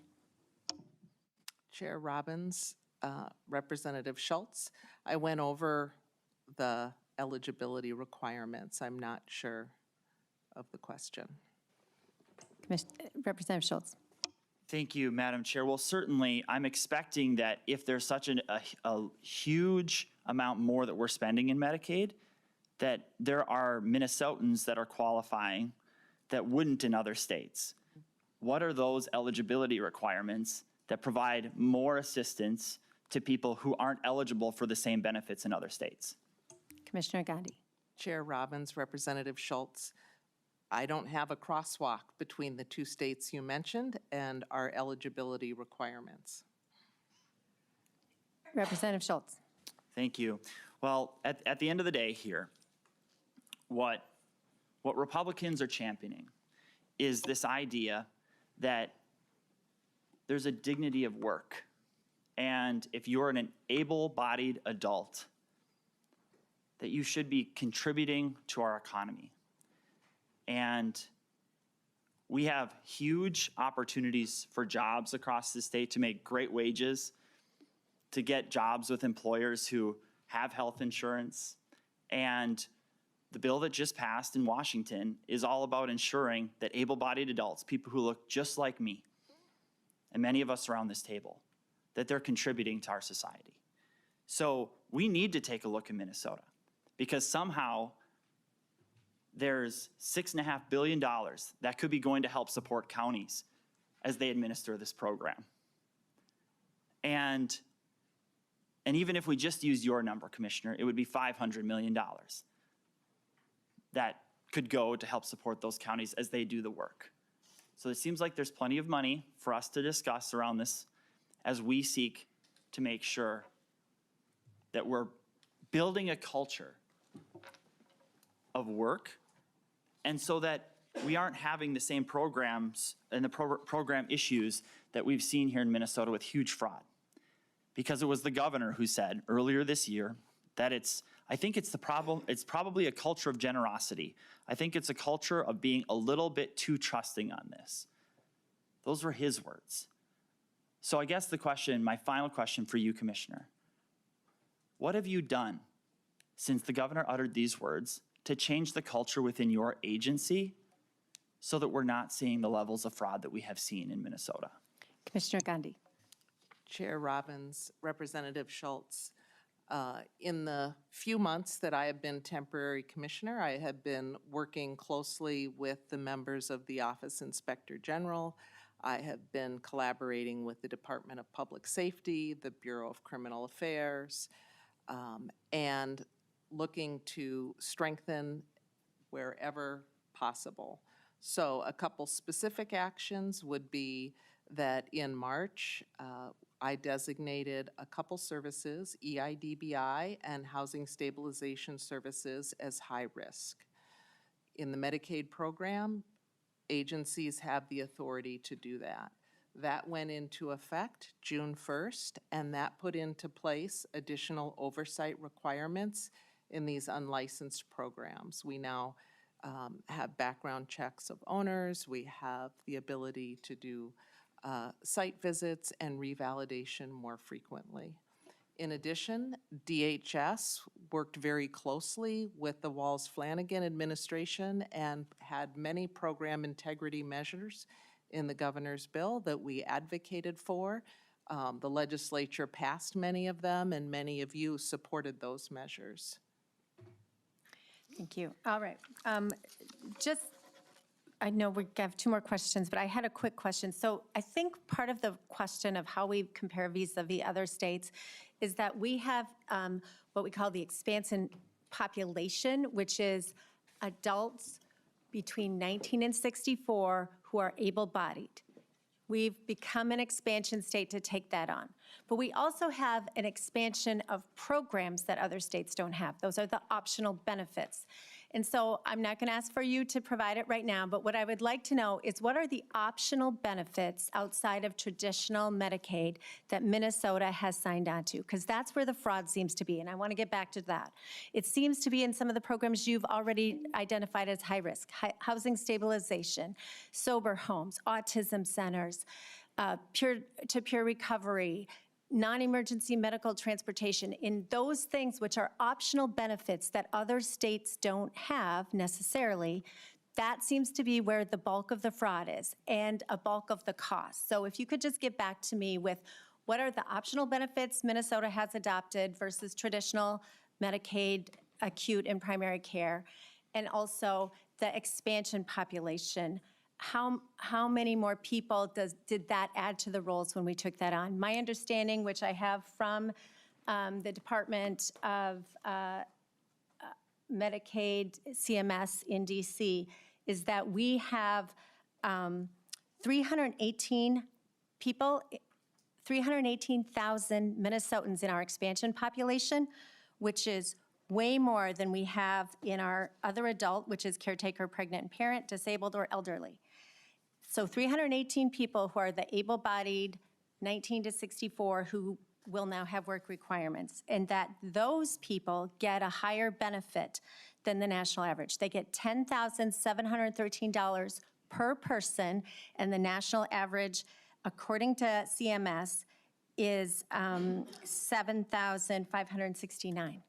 So that's at least a place where we are over-indexing. And because the incentive on the expansion population is to enroll people there, because the feds, prior to this bill, were picking up 90% of the tab, we were pushing people into that expansion population, which is also where the higher benefit amount is.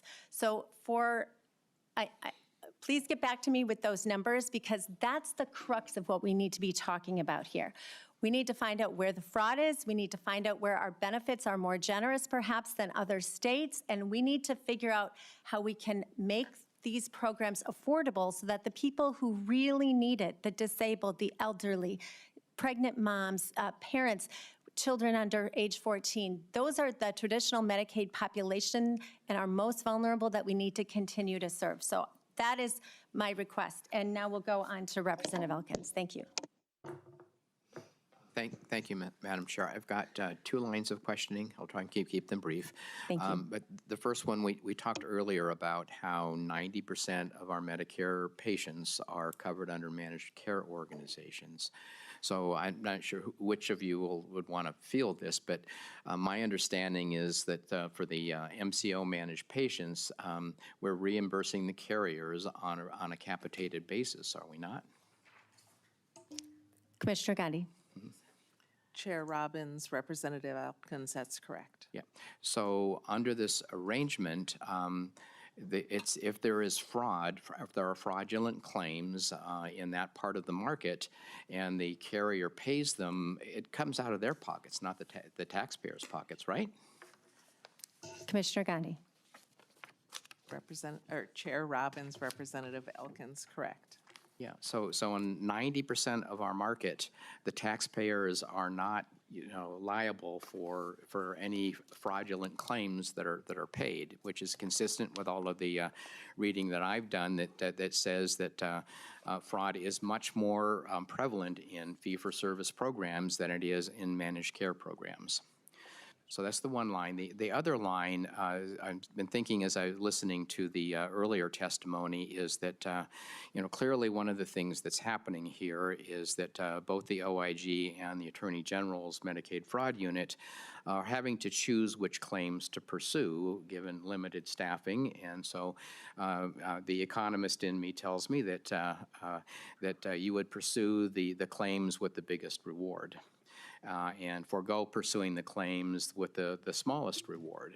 And again, the economist in me says that, okay, that there should be a framework here by which, the OIG and the Attorney General's office ought to be able to estimate for us what would be an optimal staffing level that would maximize the net returns from, for enforcement. And then that ought to be the basis for a supplemental budget request from the administration to staff both of those offices at the optimal level. Maybe Mr. Clark could comment on that. Inspector General Clark. Thank you, Madam Chair. Thank you, Representative Elkins. I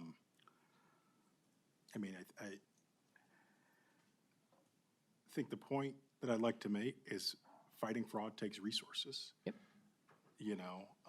It's a daunting task.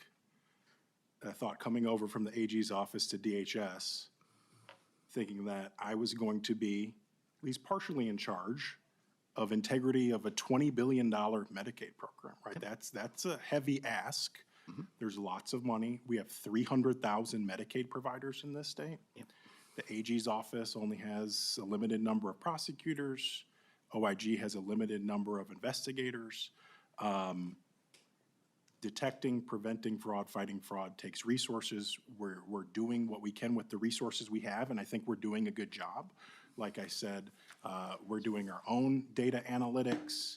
We're leveraging the private sector on data analytics and audits. We're doing the same stuff in-house. We're also leveraging and heavily relying, like you said, on managed care organizations who are responsible for 90% of Medicaid dollars in this state to do their fair share. But yeah, when you're talking about an office that's tasked with overseeing the integrity of $20 billion, it's difficult. And I think we would welcome more resources. Again, I've been there 3 months, but maybe the commissioner has a better ideas to kind of resource ideas, but whether it's technology investments, investigator investments, I'd welcome it all. Thank you. Representative Elkins. Just kind of closing comment then. I mean, I think it seems reasonable to me that in a fiscal note for requested additional resources, that it ought to be possible as part of the fiscal note calculations to estimate both the additional costs and the additional recovered revenues that would be achieved by increasing the staffing in both of those offices. Thank you. Thank you. Representative Pinto. Chair Pinto. Thank you, Madam Chair. A few things, and I'll try to keep things focused as usual. First question is, I think for somebody at DHS regarding work requirements, that's been brought up a number of times, and just, I don't know if there's somebody who could comment on the impact of them, kind of what the data and evidence shows. Looks like gentleman coming up, and if you could just talk about the impact in terms of, we obviously want to make sure that folks are working and have the dignity of work, and if you can talk about the impact of work requirements. Please state your name for the record. John Connolly, Deputy Commissioner and State Medicaid Director for the Minnesota Department of Human Services. Chair Robbins, Chair Pinto. So the initial estimates from the Kaiser Family Foundation are that about 150,000 to 250,000 Minnesotans may lose their coverage through Medicaid, and that is an estimate that we have right now as a result of work requirements, as the Commissioner said. Thank Chair Pinto. you, Madam Chair. And Mr. Connolly, if you could, Commissioner Connolly, if you could just talk about kind of what the evidence shows, like basically in imposing work requirements, is the impact generally positive, and that in fact more people are working and they're not losing coverage, we're sort of, it's reducing fraud. I have a sense, I guess I'll say, that often the impact ends up being negative, that people who are otherwise eligible and are in fact working end up getting kicked off health coverage because of a lot of paperwork and various things they have to do. But if you could just talk about sort of the impact of work requirements. Mr. Conley. Chair Robbins and Chair Pinto. So a couple of things about that. So first of all, we know that based on data nationally and also about Minnesota, that roughly 2/3 of people in the Medicaid program work if they are of working age. And those that don't, the vast majority of that group have a reason, a disability, they are caretakers, they're in school, chronic conditions, so they have a reason.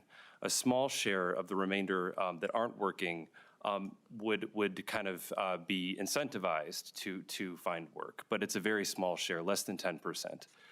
So the vast majority of people in the program are presently working or have a reason that would exempt them from working as a result, or rather under the federal bill that just passed. In addition, the vast body of research about this also in Medicaid demonstrates that people who lose coverage as a result of a work requirement or redeterminations, more frequent redeterminations, typically are eligible. So there is kind of a marginal reduction every time you add an administrative requirement or a paperwork requirement with respect to eligibility in terms of reduction in enrollment. Okay, thank you. Thank you. Yes, Chair Pinto. thank you, And I Madam just Chair. want to note for the record that we are going to go a little bit longer. Okay. Thank you. Thank you so much, Madam Chair. And so maybe I will, well, and maybe actually for Commissioner Connolly as well, this difference between Minnesota spending some more than other states, my understanding is that at least a portion of that is that we have rates that are closer to private pay rates. When I'm thinking about our nursing homes, we're so dependent on these funds, and I think there'd be folks who will lose coverage as a result of the budget that just passed, the federal budget. Can you just talk about, is part of the difference between our state and other states is that we pay somewhat higher rates that are closer to what private individuals would pay, and therefore keep our nursing homes and other organizations afloat? Mr. Conley. Chair Robbins and Chair Pinto, so there are a variety of reasons for the per capita spending being what it is in Minnesota. I think as the Commissioner said, the majority of our spending is on older adults and people with disabilities. We do have a more comprehensive set of benefits, either through waivers or more generally in the program in our state plan, both for seniors and people with disabilities, but also for the expansion group. So that has been a historic investment Minnesota has made in its Medicaid program and the healthcare provided to its people. And that is probably the largest driver in terms of per capita spending being different than other states. But it's also true that for behavioral health service providers, I think we in Minnesota are proud that we do pay generally a more competitive rate for mental health and substance use disorders, as an example. And nursing homes, due to kind of legal structures here in Minnesota, also often, nursing homes that accept Medicaid receive reimbursement at the same rate from other payers. So that's just another kind of feature of the Medicaid program and our statutes here in Minnesota. But it's a complex set of reasons why we have higher per capita spending, but in general, it's because of investment in benefits and provider payment. Well, thank you so much. Thank you, Madam Chair, and I think I don't need any further, Deputy Commissioner Conley, but thank you so much for your comments. I appreciate it. And then, Chair, and this is a little bit delicate. I was going to leap in a lot earlier, and there was a question from the other side, and so and it was from Vice Chair Anderson, whom I respect greatly, but she had made a comment to the Inspector General about the need to, quote, clean up the department and reference all the fraud within DHS. And I know we often have a lot of rhetoric back and forth. What concerned me was that we had the commissioner right here, and so I just wondered if I'm certainly aware that there's fraud. There's fraud, frankly, whenever there's human endeavors, right? When there's funds, and we're so lucky to have Inspector General Clark and the commissioner and others doing this work. I'm not aware of fraud, quote, within DHS. That may have been, Vice Chair Anderson may not have meant that in exactly that way, but I just wanted to make sure the commissioner had a chance, because there have been some comments about the agency that I see a lot. I've got a lot of concerns myself with DHS various times through the years, but boy, I see people working really, really hard to serve the people of Minnesota. I wasn't sure if she wanted to say something in response to those comments, Madam Chair. Commissioner Gandy. Chair Robbins, Lead Pinto, thank you for that opportunity. Yeah, I am not aware of fraud within DHS recently. I know there were situations many years ago, isolated, but I am not aware of any fraud within DHS staff. Okay, thank you. And then finally, Chair, if I can. Yes. Yeah, and then final comment. I'll just say I really am glad that we've had this understanding we've heard from counties about them overseeing eligibility of individuals in Medicaid, which they do, and heard from the agency regarding eligibility for providers. There's certainly concerns in that area. And I'm also glad the way the questioning has gone and raised by a number of my GOP colleagues about this program, the impact of the budget just been passed by President Trump and congressional Republicans, the importance of the program to Minnesotans, the fact that several 100,000 Minnesotans will lose coverage. It may be, in fact, I sort of got the sense in these questions that rolling back some of those benefits is the goal to a certain extent. I heard some of the reasons that folks may have that. I think we do need to recognize, though, that we are in a situation where when we think about Medicaid eligibility, what we're thinking about is people losing that eligibility, in part for reasons that may be fair, but often for reasons unfair, and people who are eligible for Medicaid, but who will in fact not receive the health care that they need and that they deserve because of these requirements and restrictions have gone into place, and that, according to our health care providers in our state, will have a rolling out of costs on all of us. This is from Essentia Health, saying that cost will be shifted to the rest of us, everybody else in this room, whether it's commercial insurance people that are paying for their health care out of pocket, all the money that used to come from Medicaid to pay for people's needs, because if they don't get coverage, health care in general, they're going to be going to the emergency room and causing our hospitals to go bankrupt, and those nursing homes as well that I know are so important to so many of us. So I'm glad we've had the chance to talk about this, and Medicaid, I think, should continue to be top of mind for all of us. And thank you, Chair, for the opportunity to have this conversation. Thank you, Chair Pinto. Last very short question from Representative Rarick. Thank you, Madam Chair. So I just wanted to talk really quickly too about SSIS, and I know that's been a huge, the computer program, the database, that's been a huge problem. And I went to a presentation in one of the counties, and 70% of a worker's time, frontline worker, was putting data into SSIS, and how cumbersome, and this is a blue screen and it's ancient, back from the late 80s, I believe it was, or maybe early 90s it was developed. So can you imagine how much more time these frontline workers would have if they didn't spend 70% of their time putting in data into an ancient, failing SSIS state program that we, the state, forced them to use. So we finally have given some money to try to get that fixed. We should have done that decades ago.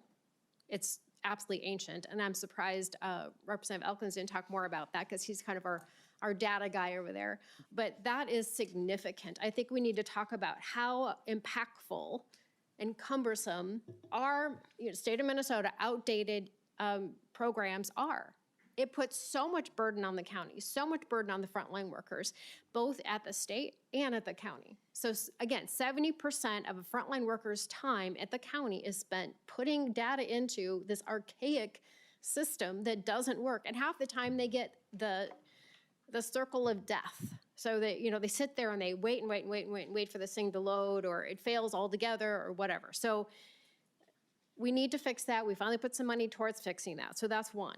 Two, when you talk about the new adults, so these are not disabled, these are not children, these are not elderly, they are a new expansion group of 318,000 new people, costing the state of Minnesota $3.2 billion. $3.2 billion. These are not disabled, these are not children, they are not aged, they are not elderly. They are able-bodied people that could work. Again, $3.2 billion more per year. So we have to talk about that as well. That is a huge expansion. Do you have a question? Sorry. Yeah, so the last thing the question is, I've been talking to whistleblowers nonstop as I've talked about in this committee the entire time. And Representative Hudson touched on it, but I am incredibly concerned about our frontline workers. I am incredibly concerned about the people that are trying to cut off fraud. And what they are telling me is that DHS themselves are surveilling through programs and whatever, the employees looking for keywords. Like, are you talking about fraud? Are you talking about waste? Are you talking about whatever? That's what the whistleblowers are telling me, that they are being surveilled. And when they reach out and they step out and say, hey, I see something wrong here, I see something wrong there, they are retaliated against. Their jobs are threatened. Their livelihoods are threatened. Their families are threatened. So I am incredibly concerned with what the whistleblowers continue to talk to me about. And it has been over months and months and months of talking to whistleblowers within DHS. These are frontline workers within DHS. So, Madam Chair, I am so incredibly concerned about that. I know you heard them say that. I know Representative Hudson has heard them say that. I know Representative Anderson has heard them say that. So I am going to leave it with that nothing will change. Doesn't matter what laws we pass. It doesn't matter how much money we invest. If we are threatening our frontline workers and we are giving them antiquated equipment to work with, it doesn't work, and it sits, they have to spend over 70% of their time working in a database that doesn't work. So those two factors alone are inexcusable and should never happen, and we should have fixed it a long time ago. And I hope that with the new commissioner, we are not going to be surveilling our staff or the DHS workers, the frontline workers, and we are not going to be threatening them anymore, because that has got to stop. Thank you, Madam Chair. Commissioner Gandhi, are you aware of surveilling the workers, and do you have any other additional comments? Chair Robbins, Representative Rarick, thank you for those comments and questions. DHS does not surveil its employees.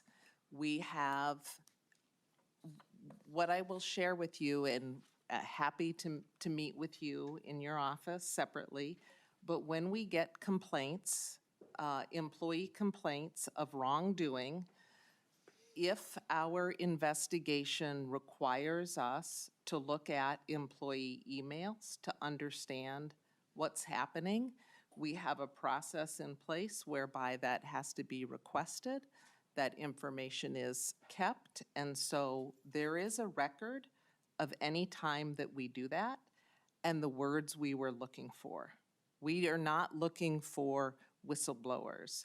Retaliation is not acceptable in any form. I will stand by that every single day, and I would be happy to share with you the types of things that we're looking for in employee investigations when we do look at emails. Emails, phone calls, text messages on government property is government data. It is not the personal property of the staff. That's true of most businesses where you work. So we are not surveilling our employees to do what you suggest. And again, like I shared earlier, if people are concerned, I will take the specific information without the name of the individual. I don't need the name of the individual to act.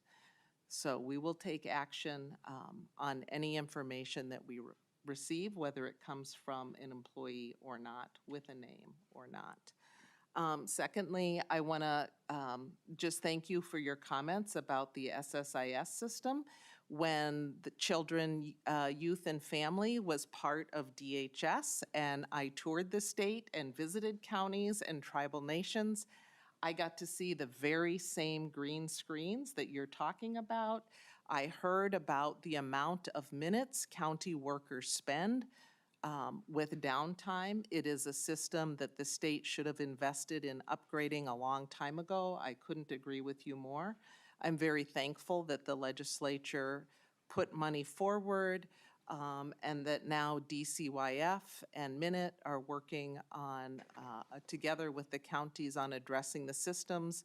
And I also agree with what the Association of Minnesota Counties and MAXA has told us in terms of our other aging systems that need investments to make the workers' lives easier and more efficient and effective. And that will also help DHS to implement policy changes that happen all the time at the state and federal level more nimbly and quickly. Right now, it's very cumbersome and time-consuming and staff-intensive to make systems changes. So I agree with you on that and look forward to further investments there. Thank you.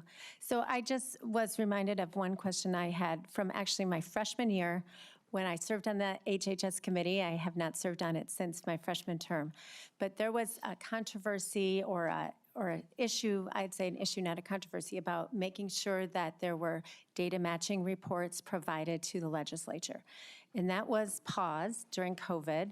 But my understanding is that has not picked back up. So could you give me sort of a status report on providing data matching reports to the legislature and when we can expect that? Chair Robbins, do you have that answer? Okay, I don't have that answer. Thank you. But Mr. my Conley. colleague does. Yeah, so we can look into providing the specific data to you and the committee. However, periodic data matching has resumed, and I believe it resumed at the end of the unwinding in 2024. And have those reports been, have you then reported on the status of that to the legislature, to the, say, the committees of jurisdiction? I'd have to verify that, but we Okay. can provide that information. Great, thank you, because that was a big concern, you know, back in 2019, and I just wanted to make sure that we're continuing to follow that, because that's part of the thread of understanding eligibility. So thank you. Members, it has been a robust hearing. Commissioner, Inspector General, Mr. Conley, other members of the public, thank you for being here. We are adjourned.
you.